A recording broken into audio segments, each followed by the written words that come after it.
My fiance's sister tried to kiss me while she was out of town, then told her family I harassed her and whispered, "Sarah doesn't deserve you anyway." When I showed the screenshots, she screamed, "You always get everything, Sarah," and left a photo album on our doorstep with every picture of herself cut out. That was 2 months ago. Last night, she broke in through our bedroom window and laughed. Surprise, thought I'd drop by for a visit. This whole situation has gotten so out of hand that I don't know what to do anymore. My girlfriend Sarah and I have been together for 2 years, and things have been perfect. We moved in together 6 months ago, and I genuinely thought she was the one. Her family has always been welcoming to me, especially her younger sister Emma, who just turned 23. At first, I thought Emma was just being friendly. She'd text me funny memes, ask for advice about guys she was dating, normal stuff. Sarah thought it was sweet that we got along so well. She'd always say how happy she was that her sister and I were friends, since her ex couldn't stand her family. About 3 months ago, things started to shift. Emma broke up with her boyfriend and started coming over more often. She'd show up when Sarah was at work, saying she needed to pick something up or drop something off. She'd linger, wanting to chat. I didn't think much of it. She was going through a rough time. Then came the touching. Little things at first. She'd touch my arm when laughing at my jokes, fix my collar, brush imaginary lint off my shirt. During family dinners, she started sitting next to me instead of across the table. Her leg would press against mine. When I'd shift away, she'd shift closer. Last month at their parents' anniversary party, she got hammered and pulled me aside while Sarah was in the bathroom. She told me I was the kind of guy she wished she could find, and that Sarah was so lucky. Her hand was on my chest, and she was standing way too close. I made an excuse about needing to find Sarah and got out of there. The texts got worse after that. Late-night messages asking if I was up, sending selfies that were increasingly suggestive. I stopped responding, but she didn't stop sending them. She'd delete them by morning, but I started screenshotting them just in case. 2 weeks ago was when everything exploded. Sarah had to go out of town for a work conference. That first night, around 11 p.m., Emma showed up at our apartment. She was wearing this tiny dress and said she'd been out with friends nearby and thought she'd check if we needed anything while Sarah was gone. She was clearly tipsy, but not wasted. I told her everything was fine and tried to close the door, but she pushed past me, saying she needed to use the bathroom. When she came out, she'd accidentally undone another button on her dress. She sat on our couch and started crying about how lonely she was, how all the good guys were taken. Then she looked right at me and said, "Why couldn't I have met you first?" I told her she needed to leave. That's when she stood up, walked over to me, and tried to kiss me. I turned my head and pushed her away, telling her this was insane and she needed to go home immediately. She started crying harder, apologizing but also saying she knew I felt it too and that she'd seen how I looked at her. I ordered her an Uber and waited outside with her until it came. She kept trying to hold my hand, saying we could keep it secret, that Sarah didn't deserve me anyway. I was furious, but also panicking about what to do. The next morning, she texted me like nothing happened. Just a casual, "Hope you have a good day," with a heart emoji. I didn't respond, but she's kept texting, acting normal, even making plans with Sarah for them to go shopping this weekend. Here's where it gets worse. Yesterday, Sarah mentioned that Emma had told her she was seeing someone new, someone she met recently, who she's really excited about. Sarah was thrilled, going on about how Emma described him as perfect and exactly her type, and how he's in a complicated situation, but they're working through it. The way Sarah described it, it sounded like Emma was talking about me. Sarah has noticed I've been distant and asked if everything was okay. I said work was stressful, but I don't think she bought it. She mentioned that I seemed weird around Emma at Sunday dinner and asked if Emma had said something to upset me. I froze. What was I supposed to say? If I tell Sarah, I destroy their relationship. They're sisters, best friends. Their family is so close-knit, and this would create a nuclear explosion. Sarah might not even believe me. Emma could deny everything, say I misunderstood, or that I came on to her. I have the screenshots of some texts, but Emma's been clever about deleting the worst ones. But if I don't tell her and Emma escalates, or tells her some twisted version of events, I lose everything. Or what if Sarah finds out later that I knew and didn't tell her? The betrayal of keeping this secret might be worse than what Emma did. Emma's supposed to come over for dinner tomorrow night. Sarah's making her favorite meal. I feel sick thinking about sitting across from her, pretending everything's normal while she gives me those looks. But I'm terrified of what happens when this all comes out. What kind of person does this to their own sister? And what kind of boyfriend am I if I don't protect Sarah from this? I'm supposed to propose next month. I have the ring, but how can I ask her to marry me with this secret between us? The dinner was tomorrow, and I had less than 24 hours to figure out what to do. I paced around the apartment, picking up and putting down my phone a dozen times. Each time I thought about calling Sarah at work, my stomach twisted into knots. Around noon, Emma texted again, a photo of her at the grocery store holding ingredients. "Getting everything for tomorrow. Can't wait," with 3 heart emojis. I threw my phone across the couch. I needed advice, but who could I talk to? My best friend Nicholas lived across town, and we'd known each other since college. He picked up on the second ring. "You free for lunch?" I asked. "Yeah, man. Everything okay? You sound weird." We met at our usual spot, a small diner halfway between our places. Nicholas took one look at my face and ordered us both beers despite it being a Tuesday afternoon. I told him everything, every detail, every text, every uncomfortable moment. He listened without interrupting, his expression growing more concerned with each revelation. "You have to tell Sarah," he said when I finished. "Tonight, before this dinner happens." "But what if she doesn't believe me? What if Emma spins it around? You have screenshots. You have the truth. Sarah deserves to know. He was right, but knowing that didn't make it easier. We sat there for another hour while he helped me practice what I'd say. By the time I left, I felt marginally more prepared, but still terrified. Sarah got home around 6. She kissed me hello and immediately started talking about her day, excited about some project at work. I let her talk while I made us both tea, trying to find an opening. "Hey, we need to talk about something," I finally said when she paused. Her face immediately shifted to concern. "What's wrong?" I pulled out my phone and showed her the screenshots, started from the beginning, walking her through the progression of Emma's behavior. Sarah's face went through a range of emotions: confusion, disbelief, then something harder to read. "She was hammered at the anniversary party," Sarah said quietly. "Maybe she didn't mean it. She came here while you were gone, tried to kiss me, stone sober by then." Sarah stood up abruptly and walked to the window. Her hands were shaking. "Show me the texts again." I handed her my phone. She scrolled through them slowly, and I watched her shoulders tense with each one. "The guy she told me about, the one in a complicated situation." Her voice was barely a whisper. "That was you. I'm so sorry. I didn't know how to tell you. I didn't want to hurt you or damage your relationship with her." Sarah turned around, and there were tears in her eyes. "You should have told me immediately." "I know. I'm sorry. I was trying to figure out the right way." "There's no right way. My sister tried to." She couldn't finish the sentence. "And you kept it from me for weeks." The argument that followed was the worst we'd ever had. Sarah cried, yelled, then cried again. She called me a coward for not telling her sooner, said I'd made her look like an idiot, planning dinners and shopping trips with Emma while knowing what she'd done. Around midnight, Sarah grabbed her keys. "Where are you going?" "To my parents. I need to think." "Sarah, please, let's talk about this. I can't be here right now. I need space." She left, and I spent the night on the couch, staring at the ceiling. I'd done the right thing by telling her, but I'd waited too long. The damage was already done. The next morning, Sarah hadn't come home. I texted her once, just saying I loved her and would be here when she was ready to talk. She didn't respond. Around 10, Emma started texting. "Where's Sarah? She's not answering my calls." I didn't respond. "Is everything okay? Did something happen?" Still nothing from me. "I'm coming over." That got my attention. I texted back immediately. "Don't. Sarah's not here." "Where is she?" I turned off my phone. 20 minutes later, there was a knock at the door. I looked through the peephole and saw Emma standing there. I didn't answer. She knocked again, harder. "I know you're in there. Your car's outside." I stayed silent. "Fine. Be a coward," she yelled through the door, then quieter. "This isn't over." She finally left, and I turned my phone back on to find 15 missed calls from her and twice as many texts, ranging from concerned to angry to threatening to tell Sarah her version of events. That afternoon, Sarah finally texted. "I'm at my parents'. Told them I needed a break from work. Haven't said anything about Emma yet. Need more time. Take all the time you need. I love you." I know. That's what makes this worse. The next few days were torture. Sarah stayed at her parents' house, texting me occasionally but not ready to talk in person. Emma's messages grew increasingly frantic. She showed up at my work, but security wouldn't let her pass the lobby. She tried calling from different numbers until I stopped answering unknown calls. Then Sarah texted me something that made my blood run cold. "Emma just showed up here. She's crying, saying you've been harassing her, that you misunderstood her friendliness and made a pass at her. My parents are here." I called immediately, but Sarah didn't answer. I drove to her parents' house, breaking several traffic laws on the way. When I pulled up, Emma's car was in the driveway. I parked behind Emma's car and took a deep breath before walking to the front door. Through the window, I could see everyone in the living room. Sarah's parents on the couch, Sarah standing by the fireplace with her arms crossed, and Emma in the center, gesturing wildly with tears streaming down her face. The moment I knocked, everyone turned. Sarah's father opened the door, his expression unreadable. "Come in," he said simply. Emma's crying intensified when she saw me. "How could you show up here?" she wailed. "Haven't you done enough?" Sarah's mother looked between us, confusion evident on her face. "Emma's been telling us some very concerning things," she said carefully. I kept my eyes on Sarah, who hadn't moved from her spot by the fireplace. Her face was stone, giving nothing away. "I think we need to clear some things up," I said, pulling out my phone. "I have evidence that shows exactly what's been happening." Emma's face went pale. "Those texts were taken out of context. You're twisting everything." Sarah's father held up his hand. "Let him speak." I showed them the screenshots, starting with the innocent ones and progressing to the more suggestive messages. Emma kept interrupting, claiming I'd misunderstood friendly banter, that I was reading too much into things. Her parents looked increasingly uncomfortable as the evidence mounted. When I got to the part about her showing up at our apartment while Sarah was away, Emma exploded. "That's not what happened. I was checking on him because Sarah asked me to. He's the one who tried to kiss me." "Then why did you delete all your messages?" I asked calmly. "Why did you tell Sarah you were seeing someone in a complicated situation?" Emma's mouth opened and closed like a fish. Sarah finally spoke up. "Is that true, Emma? Did you delete messages?" I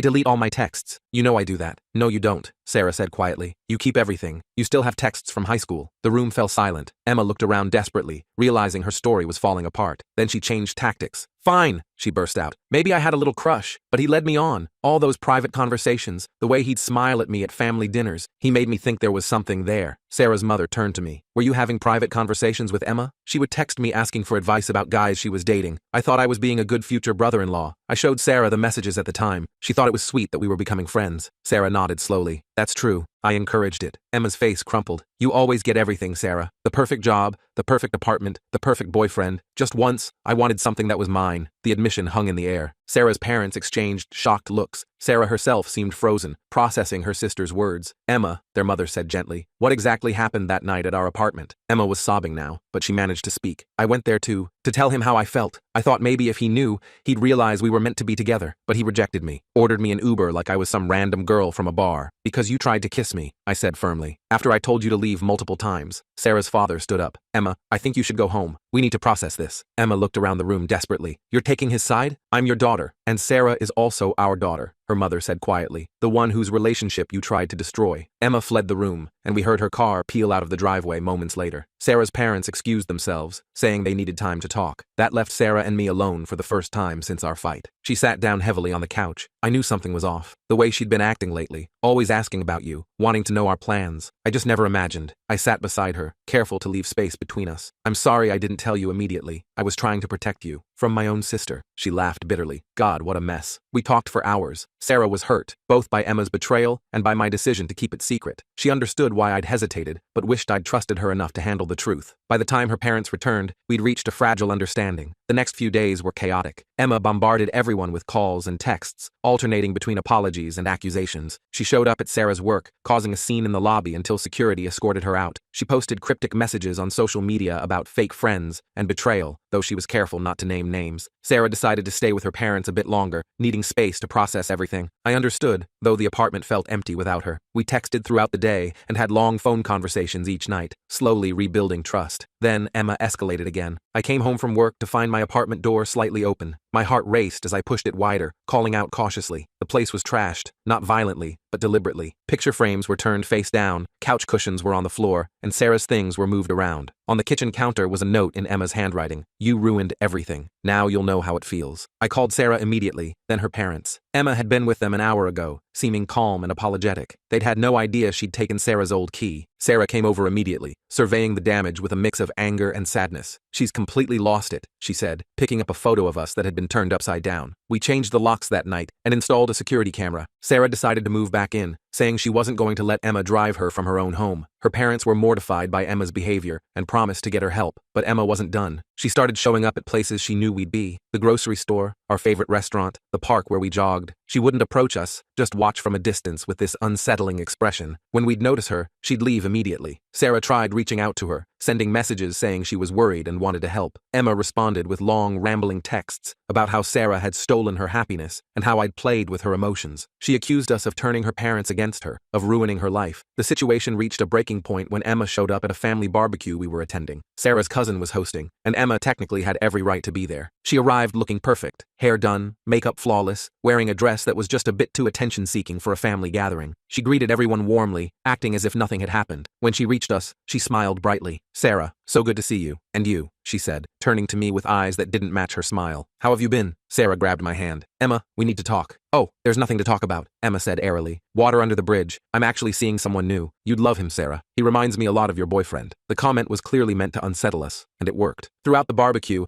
Emma held court, telling stories and laughing just a bit too loudly. She made subtle digs at Sarah, commenting on her appearance, her job, even the way she held her fork. When I went inside to get drinks, Emma followed. We were alone in the kitchen when she cornered me. You think you've won, she said, her friendly mask dropping. But Sarah will always wonder. Every time you're nice to another woman, every time you work late, she'll think about what almost happened between us. Nothing almost happened between us, I said firmly. You need help, Emma, she laughed. Help? I'm perfectly fine. You're the one who should be worried. Sarah forgave you once for keeping secrets. Think she'll forgive you again? Before I could ask what she meant, Sarah appeared in the doorway. Everything okay? Emma's bright smile returned instantly. Just catching up. Your boyfriend was telling me about his new project at work. Sarah's eyes narrowed, but she didn't challenge the obvious lie. The rest of the barbecue was tense, with family members clearly aware of the undercurrents, but unsure how to address them. That night, Sarah broke down. "I can't do this," she sobbed. "I can't pretend everything's normal when my own sister is trying to destroy my life." I held her while she cried, feeling helpless. Emma was creating a toxic situation that was poisoning everything. Family gatherings, Sarah's peace of mind, our relationship. But what could we do? She was family. She'd always be there, lurking at the edges of our life. The next morning, Sarah made a decision. She called her parents and told them she needed to set boundaries with Emma. Either Emma got professional help and stayed away from us, or Sarah would have to limit contact with family events where Emma would be present. Her parents were devastated but understood. They'd been watching Emma's behavior with growing alarm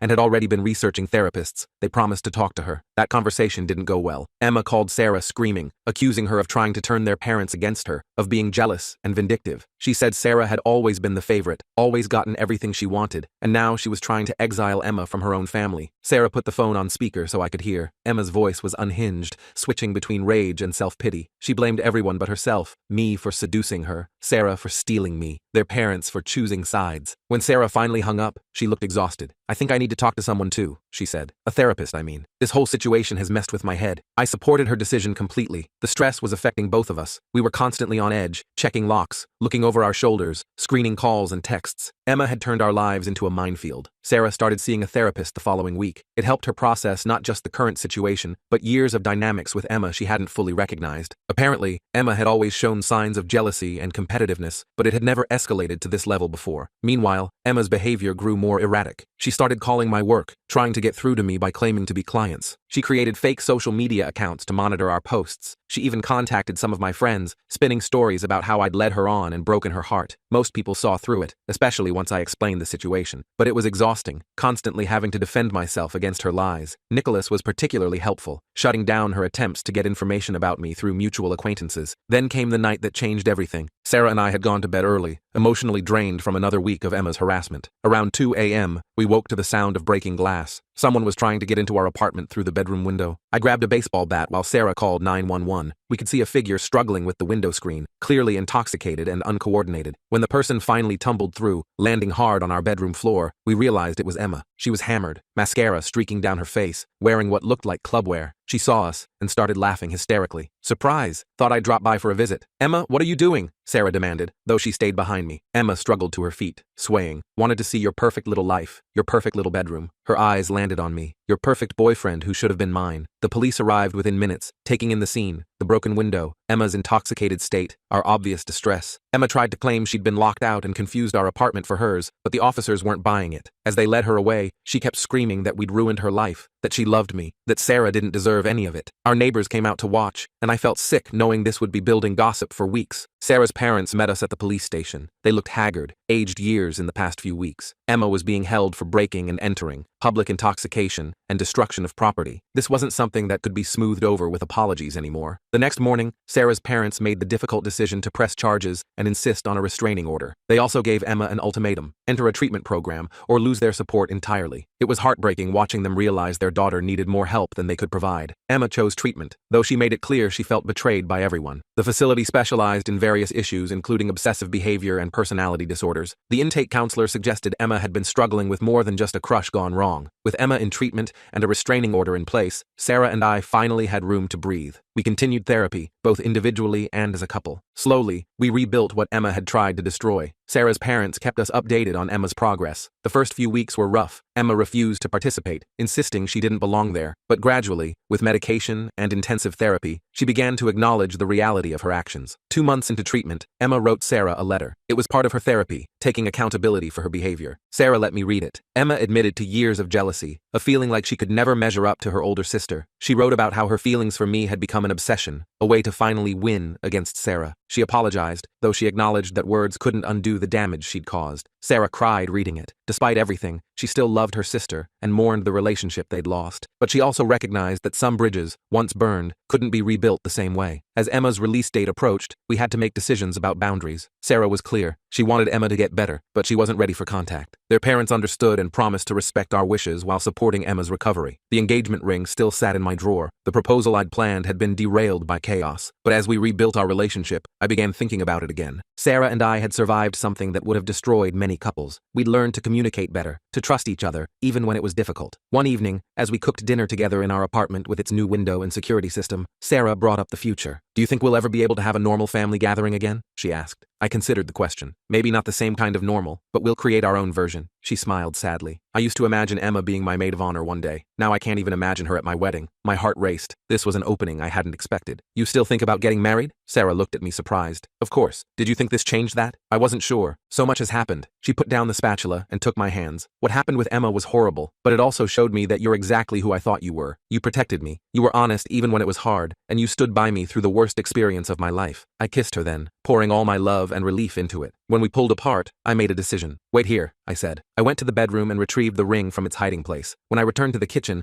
I found Sarah exactly where I'd left her, looking puzzled. I dropped to one knee. I had a whole plan, I said, my voice shaking. A perfect proposal at that restaurant you love, with the string quartet and everything. But I realized perfect doesn't matter. What matters is that I love you, and I want to spend my life with you, through whatever chaos comes our way. Sarah's hands flew to her mouth, tears streaming down her face. Are you seriously proposing in our kitchen while dinner burns on the stove? I laughed, suddenly aware of the smoke alarm starting to beep. Is that a yes? Yes, of course, yes. We kissed again, while the smoke alarm blared, and our dinner turned to charcoal. It was perfectly imperfect, just like our relationship had become. The wedding planning began slowly. Sarah struggled with decisions that traditionally involved sisters: dress shopping, bridal showers, bachelorette parties. Her friends stepped up beautifully, creating new traditions that didn't rely on old expectations. Emma completed her program and moved to a different city for a fresh start. She sent a gift when she heard about our engagement, a simple card with no return address, wishing us well. Sarah kept it, but didn't respond. Some wounds needed more time. As our wedding day approached, there were moments of sadness. Sarah's parents struggled with Emma's absence, and family members asked uncomfortable questions, but we'd learned to navigate difficult conversations with grace. The morning of our wedding, Sarah received a text from an unknown number. It was a photo of a sunrise with the message, "Today, you get your happily ever after. You deserve it. E." Sarah showed me the message, tears in her eyes. Do you think she's okay? I think she's trying to be, I said, holding her close. Our wedding was beautiful, not perfect, but real. Sarah's cousin stood as maid of honor. My best friend Nicholas was my best man, and we were surrounded by people who'd supported us through the hardest year of our lives. During the reception, Sarah's parents pulled us aside. They'd heard from Emma's therapist that she was doing well, holding a job and continuing treatment. She'd asked them to tell us she was sorry for missing the wedding, but understood why she couldn't be there. Maybe someday, Sarah said softly. When we're all ready. I squeezed her hand. Maybe. The months after our wedding settled into a new rhythm. Sarah and I found ourselves constantly looking over our shoulders, checking who was at the door before opening it, screening unknown numbers. The restraining order was still in effect, but paper didn't feel like much protection against someone who'd already broken into our home. Sarah's parents visited more frequently, their guilt over Emma's behavior manifesting in overcompensation. They'd bring groceries we didn't need, offer to pay for things we could afford, hover anxiously whenever we mentioned anything remotely stressful. I watched Sarah navigate their well-meaning intrusions with patience that sometimes cracked at the edges. 6 months into our marriage, things shifted. Sarah's cousin called with news that Emma had been seen back in town. She'd apparently been staying with an old friend from high school, keeping a low profile. The restraining order had expired, and neither of us had moved to renew it, hoping distance would be enough. It wasn't. The first sign was a package left outside our apartment door. No return address, but Sarah recognized Emma's handwriting immediately. Inside was a photo album filled with pictures from their childhood, birthdays, vacations, school events. Every photo of just the two sisters had been carefully cut in half, Sarah's side intact, while Emma's half was missing. Sarah stared at the mutilated album, her hands trembling. I wanted to throw it away, but she clutched it to her chest. That night, I found her in our bedroom, trying to tape the photos back together with tears streaming down her face. The packages continued. A jewelry box with a broken ballerina that used to play their mother's favorite song. A stuffed animal with its eyes removed. Each item carried memories twisted into something disturbing. We documented everything, debating whether to involve authorities again. Then Emma started showing up at Sarah's work. She'd wait across the street, visible from Sarah's office window, never approaching, never violating any legal boundaries, just standing there for hours. Sarah's productivity plummeted. Her boss, initially sympathetic, grew frustrated with the situation. Sarah started working from home more often, but that felt like letting Emma win. The breaking point came during Thanksgiving. Sarah's parents had begged us to come,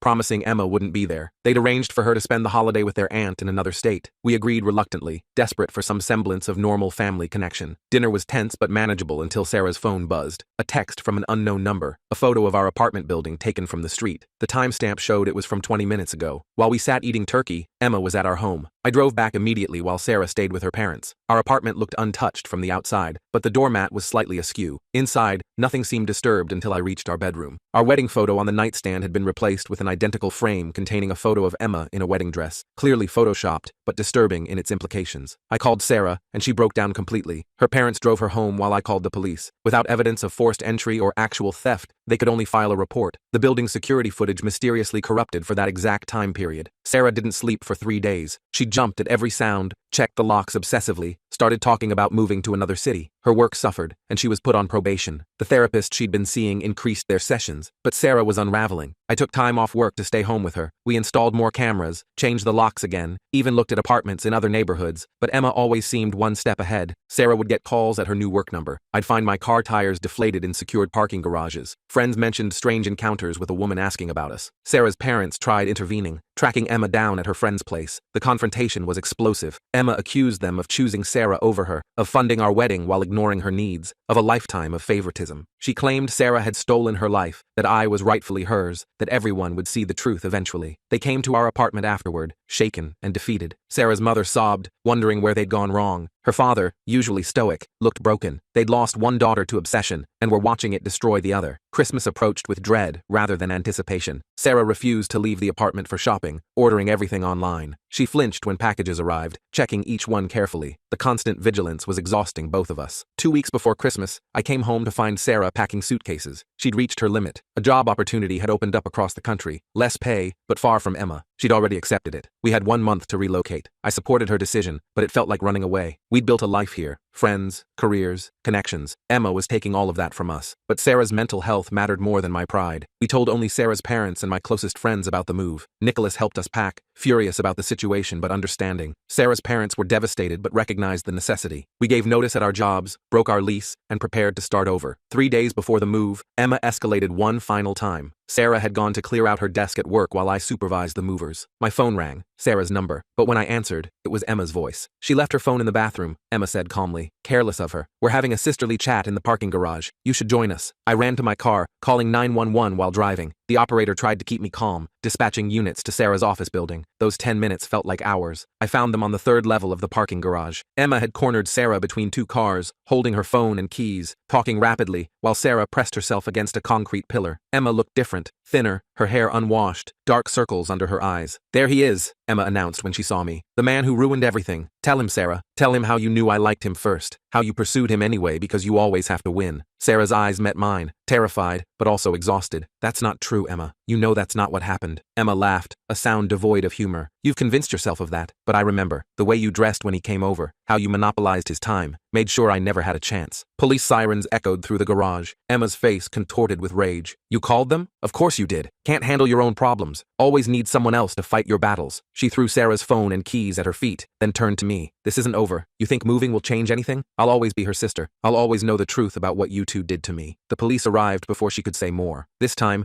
with witnesses and Sarah's testimony, they had enough to arrest her. Emma didn't resist, maintaining an eerie calm as they led her away. Her last words were to Sarah, I'll forgive you someday, when you finally admit what you did. Sarah collapsed in my arms, sobbing with relief and grief. The sister she'd grown up with, shared secrets with, planned futures with, was gone. In her place was someone consumed by delusions and rage. The next 3 days blurred together. Police statements, paperwork for a new restraining order, finishing our move preparations. Emma was held for 72 hours of psychiatric evaluation. The doctors recommended extended treatment, but without Emma's consent or a court order, they couldn't force it. Sarah's parents hired a lawyer to pursue guardianship, hoping to get Emma the help she needed. It was a long process with no guarantees. Meanwhile, we had a plane to catch. Our last night in the apartment, surrounded by boxes and suitcases, Sarah finally broke her silence about the parking garage encounter. Emma had spent 20 minutes detailing their entire childhood through a warped lens where Sarah deliberately sabotaged every opportunity, stole every joy, orchestrated every disappointment in Emma's life. The scariest part, Sarah whispered, was how convinced she was. In her mind, it's all real. Every birthday party where she didn't get the exact present she wanted, every time I got a better grade, every boy who liked me instead of her, it was all part of some master plan to destroy her. We flew out the next morning. Sarah's parents drove us to the airport, promising to keep us updated on Emma's situation, but understanding if we needed distance. The goodbye was tearful, weighted with uncertainty about when we'd see them again. The new city welcomed us with rain and possibility. We found a small apartment near Sarah's new office, using only our initials on the lease. We got new phone numbers, limited social media, created a buffer between our new life and the chaos we'd left behind. Sarah threw herself into her new job, finding purpose in fresh challenges. I freelanced while looking for permanent work, grateful for the flexibility. We explored our new neighborhood cautiously, always aware of our surroundings, but trying not to let paranoia rule us. 3 months passed peacefully. Sarah's parents visited once, bringing news that Emma had agreed to outpatient treatment after another arrest for harassment, this time targeting a coworker who reminded her of Sarah. The legal pressure finally convinced her to accept help, though her commitment remained questionable. We started to relax incrementally. Sarah smiled more, stopped checking locks multiple times, even suggested we host a dinner party for new friends. We found a favorite coffee shop, a running trail, a life that felt increasingly our own. Then I saw her. I was grocery shopping alone when I spotted a familiar figure by the produce section. My heart stopped, adrenaline flooding my system. But when the woman turned, it was a stranger with similar hair. The relief left me shaky. That night, I told Sarah about the false alarm. She nodded knowingly. Happens to me too. Yesterday I thought I heard her laugh at work. Turned out to be someone watching a video. We held each other, acknowledging the lasting impact. Emma might be getting treatment, might be thousands of miles away, but she'd left marks that would take years to fade. We were safe, but not unscathed. Free, but still looking over our shoulders. Our first anniversary in the new city approached. Sarah suggested we take a trip, somewhere neither of us had been before. No connections to the past, no chance of unexpected encounters. We booked a cabin in the mountains, far from everything. The night before we left, Sarah's mother called. Emma had completed her treatment program and was doing better. She'd asked about us, wanting to apologize. Their parents had told her we needed more time, and surprisingly, Emma had accepted that. She's working at a bookstore, Sarah's mother reported, seeing a therapist twice a week, taking medication. She seems clearer. Sarah listened quietly, then thanked her mother for the update. After hanging up, she sat silently for a long time. I didn't push, letting her process. I'm glad she's getting help, she finally said, but I'm not ready, may never be ready. I understood. Forgiveness wasn't owed, and healing didn't require reconciliation. We'd built something new from the wreckage Emma had created, and protecting that took precedence over family obligations. We left for our trip the next morning, driving through winding mountain roads toward a week of hiking and quiet. Sarah navigated while I drove, occasionally reaching over to squeeze my hand. The wedding ring on her finger caught the sunlight, a reminder of promises kept despite everything. As we climbed higher, leaving cell service behind, Sarah visibly relaxed. Her shoulders dropped, her breathing deepened. For the first time in over a year, we were truly unreachable. The cabin was perfect, isolated but comfortable, surrounded by trails and streams. We spent our days hiking, cooking simple meals, playing board games by the fire. No phones, no unexpected visitors, no looking over our shoulders. On our last night, sitting on the porch watching stars, Sarah spoke about the future for the first time in months. Maybe we'd buy a house eventually, maybe we'd get a dog, maybe we'd even consider kids someday, when the thought of protecting someone else didn't trigger panic. I don't want her to define our lives forever, Sarah said quietly. We've given up enough. I agreed. Emma had taken our home, our peace of mind, our sense of security, but she couldn't take our future unless we let her. The hypervigilance might never fully fade, but we could choose how much space it occupied. We drove back to our new city with renewed determination. Sarah started looking at houses online, small ones with good security systems, but also gardens where we could plant roots. I accepted a full-time position with a company I'd been freelancing for, committing to this new place. Life continued, quieter than before, but richer for its hard-won peace. Sarah's parents visited every few months, careful not to mention Emma unless asked. We made friends who knew nothing of our history, building relationships unburdened by the past. Sometimes Sarah still double-checked locks or startled at unexpected knocks. Sometimes I scanned crowds for familiar faces that shouldn't be there, but mostly, we lived. We cooked dinners and argued about movies and planned vacations, and did all the ordinary things that Emma had tried to steal from us. The photos from our mountain anniversary showed two people who'd survived something that could have destroyed them. Not unscathed, not unchanged, but still standing, still together, still choosing each other every day despite the cost. Sarah framed one photo for our bedroom, us on a trail, mountains stretching behind us, her hand in mine. No looking over our shoulders, no tension in our faces, just two people facing forward, toward whatever came next. It wasn't the life we'd planned when I bought that ring 3 years ago, but it was ours, built on truth and trust, and the knowledge that we could weather whatever storms came our way. Emma had tested us in ways we never imagined, and we'd emerged different, but not broken. In the end, that was our real victory. Not the restraining orders or the distance or Emma's eventual treatment. It was this quiet life we'd carved out, the peace we'd fought for, the future we refused to let her steal. The ring on Sarah's finger caught the light as she hung the photo, a reminder that some promises are worth keeping no matter the cost. We'd promised each other forever, and despite everything, or perhaps because of it, forever still felt possible.